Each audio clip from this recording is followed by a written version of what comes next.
Okay, तो आप देख रहे हैं राष्ट्रीय जय यीशु मानव सेवा और प्रभु में आप सबका भाई आशीष राजकुमार। और इस समय मैं गुजरात से बोलता हूं और आप सभी का अभिनंदन और स्वागत करते हुए आप सभी के सामने मैं परमेश्वर के कुछ वचन और कलामों को लेकर आप सभी के सामने आना चाहता हूं। और परमेश्वर का धन्यवाद करते हैं कि आपके जीवन में कुछ मैं वचन लेकर आता हूं मेरे द्वारा। और परमेश्वर लोगों को मेरे द्वारा काफी परीक्षण में ला रहा है, यानी कि परखने का क्या बोलना चाहिए कि परखने के लिए मुझे खड़ा किया है। एक बात बोलता हूं मैं आपको कि कोई भी भविष्यवक्ता के ऊपर हो या फिर कोई भी प्रचारक के ऊपर हो, आपको किसी भी प्रकार का भरोसा नहीं करना होगा। बीते दिनों में काफी लोगों ने प्रचारक लोगों के ऊपर भरोसा किया और भरोसा करते करते करते सालों साल बीत गए। कितने सालों साल बीत गए और कुछ सालों के बाद मैं YouTube के ऊपर आया और YouTube के ऊपर कुछ लोगों के कारनामे मैंने प्रकट करना शुरू कर दिया है ना। अलग अलग राज्य के अलग अलग भाषा के पास्टरों का पर्दाफाश करना मैंने शुरू कर दिया। उसके बाद में उन्होंने मेरे ऊपर हमला किया और हमला करवाना भी चाहते हैं और कुछ पुलिस वालों को भी लेकर हमारे साथ बातचीत करने के लिए कोशिश करी उन्होंने और हमें डराने और धमकाने की बातें करी हैं। तो मैं आपको बताना चाहता हूं, विशेष करके जितने भी मेरे इस वीडियो को चालू कर चुके हैं और इसमें अभी सुनना शुरू कर दिया है, मैं उन सभी को इतना कहना चाहता हूं, वीडियो अगर आपने शुरू कर ही दिया है तो लास्ट तक जरूर देखिएगा, ताकि आपको समझ में आएगा कि मैं सेवकों को और भविष्यवक्ताओं को और अन्य विश्वासियों को क्यों डांटता हूं और क्यों इनका मैं विरोध करता हूं। तो मैं आपको बाइबल के अनुसार बताना चाहूंगा और थोड़ा लंबा वीडियो हो सकता है, लेकिन आप बड़ा ध्यान दीजिएगा इस वीडियो के अंदर। तो आइए हम निकालेंगे पहला यूहन्ना की किताब हम निकालने जा रहे हैं, ठीक है। और उसमें हम चौथा अध्याय निकालेंगे और उसमें आप और मुझे क्या बातें समझने के लिए मिलती है। हजारों और कई सालों पहले बाइबल की किताबें लिखी गई है और उसका प्रचार जगह जगह के ऊपर और क्या बोलना चाहिए कि अलग अलग भाषाओं में प्रचार प्रसार किया जा रहा है। लेकिन लोग उस वचन को सुन तो लेते हैं, लेकिन वचन के अनुसार चलना उनके लिए कठिन हो चुका है। बीते हुए दिनों में क्या हुआ था उस बात को हम मद्देनजर रखते हुए भी बात करेंगे और हम पढ़ना चाहेंगे पहला यूहन्ना उसका 4 अध्याय उसका 1 वचन से हम आगे की ओर आपके सामने पढ़कर सुनाना चाहेंगे। हे प्रियो, हर एक आत्मा की प्रीति न करो, वरन आत्माओं को परखो कि वे परमेश्वर की ओर से है कि नहीं, क्योंकि बहुत से झूठे भविष्यवक्ता जगत में निकल खड़े हुए हैं। क्या बताया यहाँ पर कि हे प्रियो का मतलब दिल के करीबी होते हैं, उनको कहा जाता है कि हर एक आत्मा का भरोसा ना करे। प्रतीति का मतलब है भरोसा, यानी कि उसका भरोसा ना करे, क्योंकि यानी कि उसका भरोसा ना करें तो क्या करना है, उसको परखो। ऐसे लिखा गया है कि उसको परखा जाए, परखने के बाद में यहां समझना है कि वो परमेश्वर की ओर से है या नहीं, क्योंकि बहुत से झूठे भविष्यवक्ता जगत में है ना, जगत में क्या हुए हैं, निकल कर खड़े हुए हैं। इन लोगों को परमेश्वर ने खड़ा नहीं किया, बल्कि अपने आप खड़े हो गए और अपने आप खड़ा हुआ व्यक्ति परमेश्वर के इच्छा के अनुसार नहीं चलता और परमेश्वर के कलामों के अनुसार नहीं जीता। आपको मैं बताना चाहता हूं, आज मैं बीते हुए दिनों में कुछ भविष्यवक्ताओं का पोल खोला था और वो लोग मेरे ऊपर एक्शन लेने के लिए कोशिश करी और कुछ ऐसे हैं हमारे गुजरात के भी, उनके विरोध में भी मैंने बोला था। उन्होंने अलग अलग प्रकार की भविष्यवाणी करी थी और बहुत से ऐसे लोग हैं जो मैं एक का नाम नहीं बता सकता, मतलब एक एक का अगर नाम बताना जाए तो लंबा वीडियो हो जाएगा, और सामने वाले अगर मेरे वीडियो को सुन रहे होंगे तो उनका भी खून उबल उठेगा। और ऐसे झूठे भविष्यवक्ता उठ खड़े हुए हैं। अगर हम झूठे भविष्यवक्ता के विरोध में विरोध कर रहे हैं तो वो लड़ाई करेंगे, वो झगड़ा करेंगे, वो बदला लेंगे, वो आपको मारने के लिए आएंगे, उनके विश्वासी भी मारने की योजनाएं बनाएंगे। जैसा गुरु है वैसा चेला होगा। आजकल मुझे काफी सेवक सेविका धमकियां देते हैं, कोई मारने की धमकी, कोई गांव से निकालने की धमकी, कोई कैसी कैसी धमकियां देते रहते हैं, कोई जेल की धमकी, कोई पुलिस स्टेशन की धमकी, कोई राजनीतिक वाली धमकी, और क्या बोलना चाहिए कि उनके साथ में जुड़े हुए कोई नेता लोग हैं, उनकी ताकत की धमकियां कुछ लोग देते, धन दौलत मेरा इतना है उतना है करके बहुत ऐसे आदर सम्मान करते हैं और घमंड दिखाते हैं। तो वहां पर आप और मैं समझ सकते हैं कि ये झूठे भविष्यवक्ताओं में से हैं। भले वो भविष्यवाणी सही करके दिखाएंगे, लेकिन वो अगर वचन के अनुसार नहीं चल रहे हैं तो वो झूठों में गिना जाता है। झूठा भविष्यवक्ता क्या क्या करता है मैं आपको बताता हूं कि वो झगड़ा करेगा, उसके विरोध में अगर आप और मैं बोल देंगे तो वो गुस्से हो जाएगा और आपके ऊपर मुकदमा करेगा, आपके ऊपर क्या बोलना चाहिए कि मारने के लिए लोगों को छोड़ेगा, है ना, और वो आपसे कांटेक्ट भी नहीं रखेगा। समझ में आता मेरे भाइयों बहनों। और सही भविष्यवक्ता ये होते हैं, अगर उनके ऊपर हम विरोध करेंगे तो भी कुछ भी नहीं बोलेंगे। समझ में आता है मेरे भाइयों बहनों।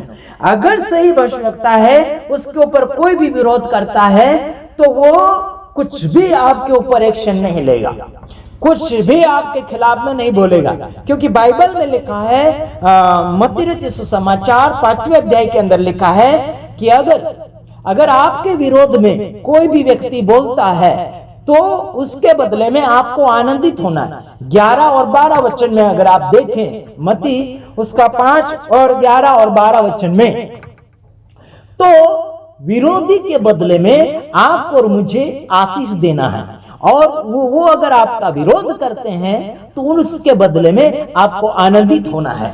समझ आता है। आजकल लोग अपनी इज्जत के लिए बहुत कुछ कर रहे हैं, अपनी इज्जत के लिए झगड़ा करना चाहते हैं, मारपीट करना चाहते हैं। मेरे साथ ऐसा हुआ और हो भी रहा है, और आगे भविष्य में क्या होगा हमें पता नहीं, लेकिन हम यीशु मसीह के नाम से जीवन को जीना शुरू कर रहे हैं। यहाँ पर यह लिखा कि हर एक आत्मा के ऊपर भरोसा ना करें, उससे परखो। परख लिया है तो बताना भी जरूरी है कि वो झूठा भविष्यवक्ता है, कि वो झूठा भविष्यवक्ता है, वो भी बताना जरूरी है। लेकिन आजकल के भविष्यवक्ता के चेले चपाटे विश्वासी लोग मुझे आकर बोलते हैं कि किसी भी पास्टर का विरोध मत करो और किसी भी पास्टर का पोल मत खोलो, ऐसा करके इनका कहना है। इसका मतलब ये वचन से बाहर है। यहाँ तो खुद वचन कहता है कि हर एक आत्मा के ऊपर भरोसा ना करो, और जगत में ऐसे झूठे भविष्यवक्ता निकल कर खड़े हुए हैं, तो उन झूठे भविष्यवक्ताओं के बारे में क्या हमें क्या पर्दा लगा कर रखना है? नहीं, बताना है कि वो झूठे भविष्यवक्ता है। आप संसार भर के धन दौलत का भविष्यवाणियां करेंगे, है ना, ये लेना है वो लेना है, ऐसा बता रहा आत्मा, वैसे पवित्र आत्मा हैंडलिंग कर रहा है, ऐसे पवित्र आत्मा हैंडलिंग कर रहा है करके बहुत कुछ इशारा के भविष्यवाणियां हो रही है आजकल। लेकिन हकीकत भविष्यवाणियां लोगों को करने में तकलीफ हो रही है। मैं आपको बताना चाहता हूं, अगर भविष्यवक्ता है तो दिल में प्यार होगा, है ना, दिल में क्षमा की भावना होगी, बदले की भावना बिल्कुल नहीं होगी, और एक दूसरे को मदद की भावना होगी उसके अंदर अगर सच्चा होगा तो। झूठा भविष्यवक्ता एक दूसरे को लूटने के भावने में होता है, और झूठा भविष्यवक्ता एक दूसरे को घात करने की भावना में होता है, क्योंकि अपने आप की दुकान चलाना है ना उनको, और ये घात में होते हैं। कहां पकड़ेंगे, कहां मारेंगे, कहां इसके ऊपर हमला करेंगे, ये वचन मैं आपको बताना चाहता हूं। पहला पत्रस 5:8 में लिखा है, जैसे कि शेर शिकार के घात में होता है, शिकार की तलाश में होता है, गरजने वाले सिंह के समान एक शैतान दौड़ा चला आ रहा है, और शैतान इंसानों को इस्तेमाल करता है किस किस रीति से लोगों को घात करना है, कौन सी बातों में उन्हें गिराना है, कौन सी बातों में उनको फंसाना है। शैतान बहुत चालाक है और बहुत ही होशियार भी है। मैं आपको बताना चाहता हूं, आज शैतान बड़े बड़े रेवरेंड बिशप के अंदर होकर अपना रोल कर रहा है, और उनको परखने के लिए साधारण विश्वासी का काम नहीं है, और मजबूत विश्वासी चाहिए, और मजबूत वचनों के साथ लदालद होना चाहिए। आज लोग उनका विरोध अगर आप करेंगे, सेवक का भी आप विरोध कर दे थोड़ा सा, दौड़कर चले आएंगे आपके पास विरोध करने के लिए, दौड़कर जाएंगे पुलिस वालों के पास रिपोर्ट करने के लिए, दौड़कर जाएंगे उनके चेले चपाटे गुंडा लोगों के पास जाएंगे, है ना। और उनके विश्वासी भी खड़े हो जाते हैं, क्या करें हम उन्हें मारने जाएं, क्या करें हम उसका बदला लेने जाएं, ऐसा करके बहुत से सवाल जवाब होता है, हमने सुना है। और हम एक बात बताना चाहते हैं, आप अगर सच्ची सेवा करना चाहते हैं, मैं सबको बोल रहा हूं, किसी का नाम और टारगेट नहीं कर रहा इस वीडियो में। यहां लिखा कि हर एक आत्मा के ऊपर भरोसा नहीं करना, नहीं भरोसा करना तो क्या करना, उनको परखना है। परखने के बाद में आपको निश्चित करना है आप किसके ऊपर भरोसा कर सकते, किसके ऊपर नहीं भरोसा कर सकते। आप जिसके ऊपर भरोसा करने लायक है उसका प्रचार आप फैला सकते, उसके बारे में परिचय दे सकते हैं। अगर झूठा अगर आपने पकड़ लिया है तो उसके बारे में भी लोगों को सावधानी कर सकते हैं। इसमें कोई भी प्रकार की रोक टोक नहीं, क्योंकि यहाँ बाइबल इजाजत देता है कि बहुत से ऐसे झूठे भविष्यवक्ता जगत में निकल खड़े हुए हैं, ये अपने आप निकल कर खड़े हो गए हैं। प्रभु यीशु मसीह ने इनको बुलाया नहीं है, प्रभु यीशु मसीह ने इनको निश्चित नहीं किया है, प्रभु यीशु मसीह ने इनका निर्माण नहीं किया है, लेकिन ये अपने आप उठ खड़े हो गए हैं। तो आपको क्या लगता है कि ऐसों को क्या इन्हें ऐसे ही सेवा करने दोगे, ऐसे ही सड़े घाव के समान उनकी सेवा आप फैलने दोगे? क्या झूठों का आप पर्दाफाश नहीं करोगे? अगर नहीं करते हो तो वो भी गुनाह है। आइए देखते हैं अगला वचन। परमेश्वर का आत्मा तुम इस रीति से पहचान सकते हो कि जो कोई आत्मा मान लेती है कि यीशु मसीह शरीर में होकर आया है वह परमेश्वर की ओर से है। Praise the Lord. सच्ची आत्मा को, सच्चे भविष्यवक्ता को या सच्चे मसीह लोगों को आप कैसे परख सकते हैं कि प्रभु यीशु मसीह आया है? ठीक है, परमेश्वर की ओर से वो आया है, तो आपको वहां जान लेना चाहिए कि वो परमेश्वर की ओर से है। लेकिन क्या वो उस विश्वास के अनुसार चल रहा है? क्या वो यीशु मसीह को फॉलो कर रहा है? क्या यीशु मसीह के ऊपर अगर भरोसा करता है, परमेश्वर के ऊपर भरोसा अगर करता है, तो क्या परमेश्वर के वचन को मान रहा है? इस बात को भी मद्देनजर रखते हुए आप सभी को सतर्क रहकर आगे बढ़ना होगा। आपको अगला वचन पढ़कर सुनाना चाहूंगा जिसमें लिखा है, तीसरा वचन, और जो कोई आत्मा यीशु मसीह को मान लेती है, हाँ तीसरा ही पढ़ा मैंने, हाँ, और जो कोई आत्मा यीशु मसीह को मान लेती है वह परमेश्वर की ओर से, या नहीं मानती ऐसे लिखा, चलो फिर से पढ़ दो तीसरा वचन, और जो कोई आत्मा यीशु को नहीं मानती है, अच्छे तीसरे में लिखा, अगर यीशु को नहीं मानती है आत्मा, कोई भी व्यक्ति हो, अगर यीशु को नहीं मानता है वह परमेश्वर की ओर से नहीं।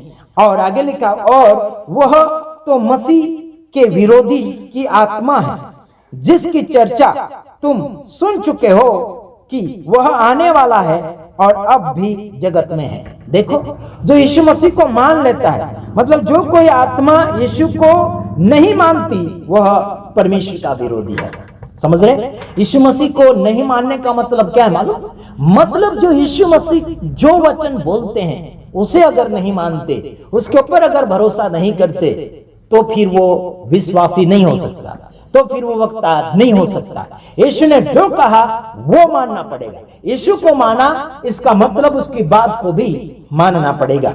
आजकल भविष्यवक्ता लोग आपके ऊपर मुकदमा करेंगे, आपके ऊपर झगड़ा करने आएंगे, आपको मारपीट करने आएंगे, आपके ऊपर जानलेवा हमला करेंगे, तो समझ जाना कि अभी तक वो देरी कर रहे हैं यीशु मसीह के आज्ञाओं को पहचानना, यीशु मसीह के हुक्म को पहचानना देरी कर रहे हैं। पूरी रीति से हम उन्हें झूठा भविष्यवक्ता नहीं कह सकते हैं। हो सकता है कि कुछ वचनों को उन्होंने नहीं पहचाना, इसके कारण वो गुमराह चल रहे हैं। और आगे ये भी लिखा चौथे वचन में, हे बालकों तुम परमेश्वर के हो। समझ रहे, तुम परमेश्वर के हो। क्यों? परंतु तुमने उन पर जय पाई है, क्योंकि जो तुम में है वह उससे जो संसार में है बड़ा है। Praise the Lord. आपने मैंने जय पाई। जो विश्वास कर लेता है और विश्वास के साथ आगे बढ़ता है वो इंसान जय पाता है। क्या यार? जो आपके अंदर है वो सबसे बड़ा है।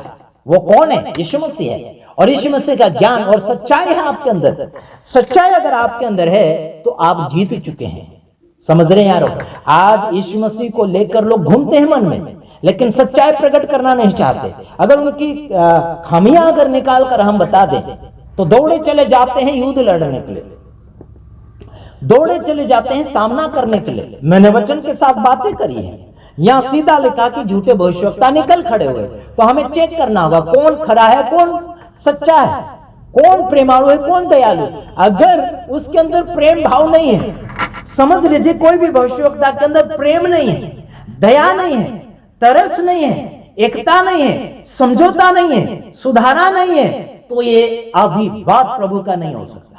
बिल्कुल नहीं हो सकता।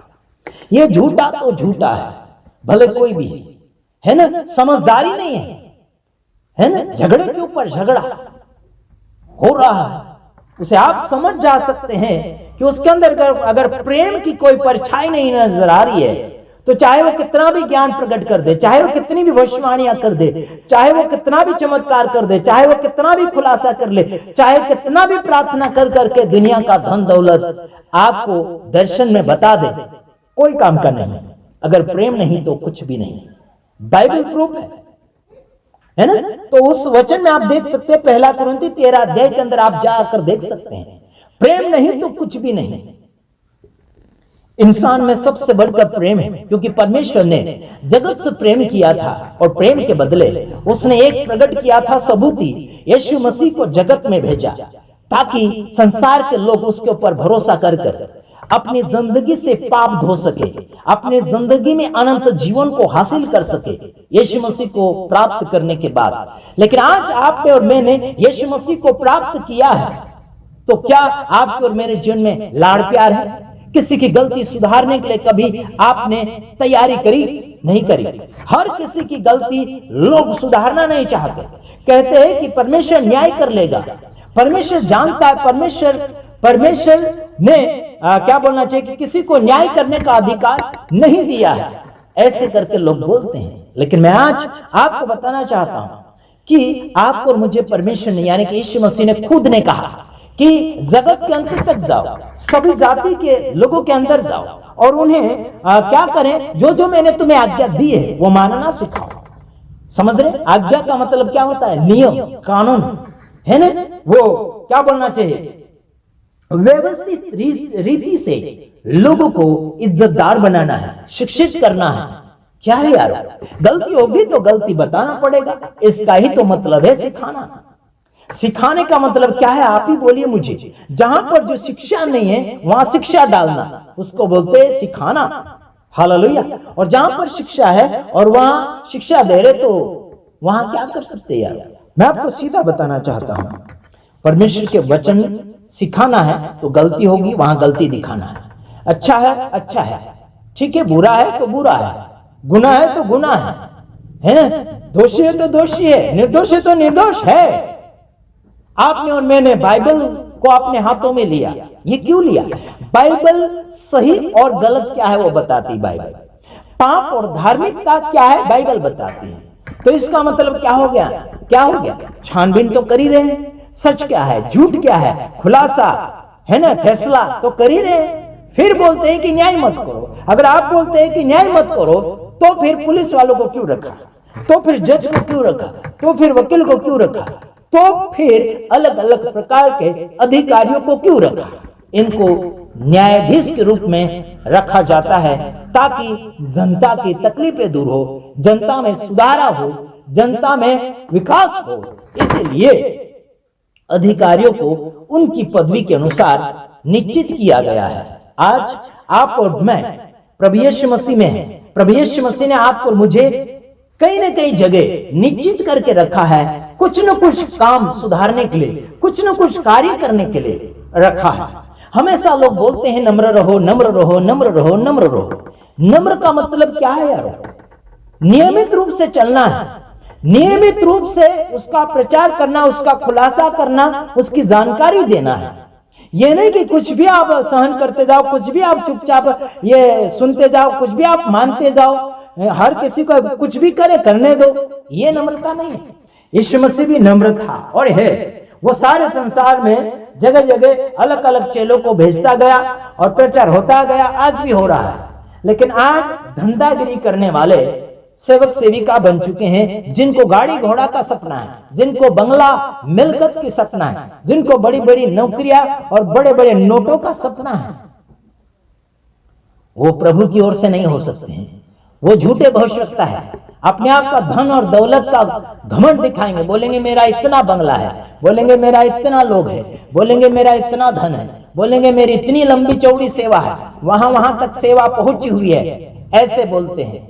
ये जो है ना, ये जो है अपने आप का बढ़ावा कर रहे हैं। तो यीशु से आपको सावधानी ले लेना चाहिए। और मैं इनका विरोध नहीं करना, यहाँ पर कारनामा बता रहा हूं कि हमें क्या करना चाहिए, क्या सलूक करना चाहिए ऐसे लोगों के साथ।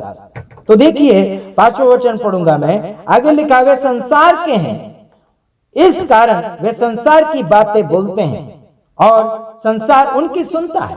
देखो, ये लोग संसारिक है, जो संसारिक रीति से अपने जीवन को जीते हैं। अपने आप को कहते तो हैं भविष्यवक्ता, विश्वासी, सेवक सेविका कहते तो है, लेकिन ये संसार की बातों को प्रकट करते हैं और संसार उनकी सुन लेता है, उनकी मान लेते हैं, क्योंकि संसार जो है आत्मिक बातों को नहीं समझता है और आत्मिक व्यक्ति ही आत्मिक बातों को समझता है। समझ रहे? अगर मेरे विरोध में कई लोगों ने वीडियो बनाए, मैं उनके खिलाफ में नहीं हूं।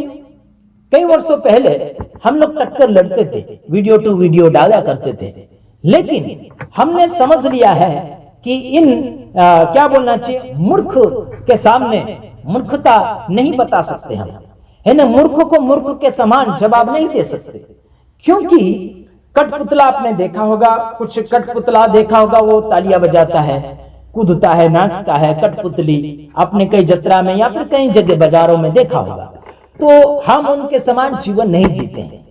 हम एक पतंग के समान नहीं है कि कहीं भी धागा टूट जाए तो कहीं भी गिर जाए लावारिस जैसा और कोई भी उठाकर ले भागे, ऐसा नहीं। हम यीशु मसीह के साथ जुड़े हुए हैं और यीशु मसीह हमारा पिता है और सच्चाई क्या है, सच्चाई क्या नहीं है, उसे प्रकट करने के लिए हमें अनुग्रह प्रदान हुआ है। इस बात को मद्देनजर रखते हुए हम आप सभी के सामने पेश होते हैं।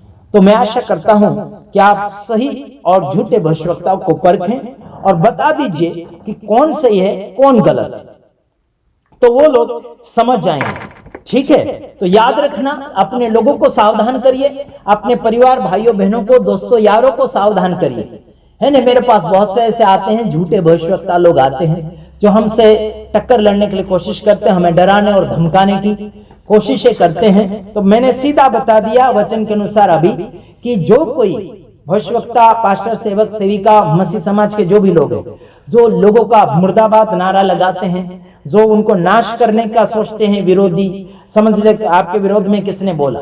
तो आजकल मसीह समाज का ऐसा नारा लगता है, मुर्दाबाद, मुर्दाबाद। कोई किसी ने भी कुछ बोला होगा तो मुर्दाबाद। बीते दिनों में ज्योति शर्मा ने बोला था तो उसका मुर्दाबाद नारा लगाया। फिर रायमुनि भगत जो नेता है उसके बारे में भी मसीह समाज ने मुर्दाबाद नारे लगाए, है ना। एक पास्टर जी पंजाब का जो अमेरिका में रहते हैं, उनके विरोध में भी मुर्दाबाद नारा लगाए, मसीह समाज लोगों ने अगर उनके पास्टर उनके भविष्यवक्ता के विरोध में कोई लोग ऑब्जेक्शन उठाए या फिर विरोध करे तो मैंने तो बोला था मेरा भी फोटो ले लो और मेरा भी पुतला बना लो और मेरे पुतले को भी जलाओ और मेरे फोटो को भी झाड़ू चप्पलों से मारो। तो ऐसा तो कुछ नहीं कर रहे हैं। अरे क्या हो गया यार, अरे तुम निर्जीव चीजों को मार रहे हैं, ऐसे चीजों को जिनमें जाने नहीं है उनको मार रहे, ये मार रहे। तो वहां प्रूफ दिखता चला जा रहा है कि जैसा गुरु है वैसा चेला है ना। गुरु जैसा परवानगी देता है, जैसा इजाजत देता है, वैसे चेले लोग भी करते हैं।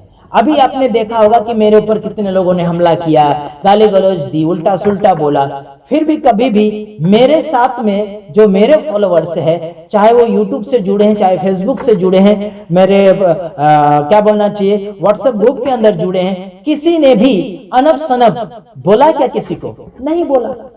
वहीं पर आप समझ सकते हैं कि मैं किसी को भी इजाजत नहीं देता हूं मेरी ओर से लड़ने के लिए। मेरे विरोधियों को मैं किसी को इजाजत नहीं देता, है ना। अगर मैंने किसी को कुछ बोला तो मैं निपटूंगा। मैंने कभी भी पुलिस को नहीं बोला कि मेरे विरोधियों को गिरफ्तार करो, नहीं बोला। लेकिन आजकल ऐसे सेवक सेविका भविष्यवक्ता लोग हैं जो पुलिस को भी साथ में लेकर आते हैं और वो दादागिरी करते हुए आते हैं और गुंडागर्दी करने वालों को भी भेजते हैं मारपीट करने के लिए और धमकियां देने के लिए फोन करवाते हैं इधर उधर से। मैं किसी का नाम और टारगेट इसमें नहीं ले रहा हूं। जो समझना है लोग समझ सकते हैं कि हम वचन से बाहर है या फिर वचन के अंदर है। वचन के अंदर होते तो ऐसी हरकतें नहीं करते। अगर आप वचन से बाहर हैं तो जरूर वचन के अंदर आ जाइए और आगे की ओर बढ़ते चले जाइए। और ऐसा मत कहना कि आशीष न्याय मत करो, ऐसा करके बिल्कुल मत कहना। मेरे यारों, जो गलती है उस गलती को हम सामने रखेंगे, जो सही है उस बात को भी सामने रखेंगे। हमारा फर्ज बनता है कि हमारी मसीह समाज को, यानी कि क्या बोलना चाहिए कि प्रभु यीशु मसीह के फॉलोअर्स को, जो नादान है, जो ना समझ है, जो बाइबल को पढ़ते नहीं और समझते नहीं है, ऐसों को झूठे भविष्यवक्ताओं के फंदे से बचाना आपका और मेरा फर्ज बनता है। सबका फर्ज बनता है, आपका भी फर्ज बनता है ना। आप अगर सुधारा नहीं कर रहे हैं मसीह समाज में तो फिर सेवक बनने का आपका कोई भी अधिकार नहीं है। आप भविष्यवक्ता बनने से कोई भी आपका अधिकार नहीं है। अधिकार के साथ सेवा करो, है ना, ताकि लोग जाने कि सच में आपके अंदर प्रेम है, आपके अंदर उत्साह है, आपके अंदर वो हिम्मत है जो जनता के लिए अपनी जान देने के लिए भी तैयार है। आजकल के कुछ ऐसे लोग हैं जिनका मैं विरोध करता हूं। मेरी जान लेने के लिए क्या कर रहे हैं? घात लगा रहे हैं। जैसे कि पहला पत्रस 5:8 में लिखा है ना, सिंह कैसे होता है? शैतान, यानी कि शैतान एक सिंह के समान गरज रहा है, घूर रहा, कहां पकड़े, कहां नहीं पकड़े, कहां पकड़े, कहां नहीं पकड़े, है ना। कुछ लोग तो हमारे घर आ जाते हैं घूरते हुए, है ना, घूरते हुए आ जाते हैं। वहां हमें पता चल जाता है कि अभी इनके सामने बोलने से कोई फायदा नहीं, इसलिए मैं उनके सामने चुपचाप रहता हूँ, कुछ नहीं बोलता हूँ। वो बोलते हैं, बोलने देता हूँ, कुछ कुछ बोलते ही रहते हैं, मैं चुपचाप रहता हूँ, उनको बोलने देता हूँ। बाद में चाय पानी पिलाकर रवाना कर देता हूँ, है ना। जो भी एक्शन लेना वो लेते हैं, कोई हरकत नहीं, कानून है सबके लिए बराबर है। प्रभु आप सबको सलामत रखें। और साथ ही साथ आने वाले दिनों में मैं ऐसे ही वीडियो बनाते चला जाऊंगा जो मसीह समाजों में बिगाड़ा हो रहा है। भेड़ के भेष में भेड़िया बहुत आ चुके हैं और जो अपने आप को ईमानदार दर्शाने के लिए कोशिश करेंगे लोग, तो बहुत ही अच्छा है। ईमानदार बताने के लिए कोशिश करो। अगर आप झूठे हैं तो सच्चे बनने के लिए कोशिश करें। प्रभु आप सबको सलामत रखें। दुआ हमारी आपकी कलीसिया बरकत में रहे, आपका देश, आपका घर बार, खेती बाड़ी, आपका बिजनेस, सेवा, कलीसिया सब विकास पाता चला जाए। ये हमारी दुआएं हैं आप सभी के लिए। आपका हम घाटा नहीं चाहते, आपकी नुकसानी नहीं चाहते, आपका हमेशा फायदा हो, ये है हमारी दुआ। God bless you. हम दूसरे वीडियो में पधारेंगे, तब तक के लिए आप सभी से विदाई चाहता हूं। अधिक जानकारी के लिए आप हमें मैसेज लिखिए, फोन कीजिए, अच्छे शब्दों में बातचीत कीजिए। प्रभु आपको बरकत दें। आमीन।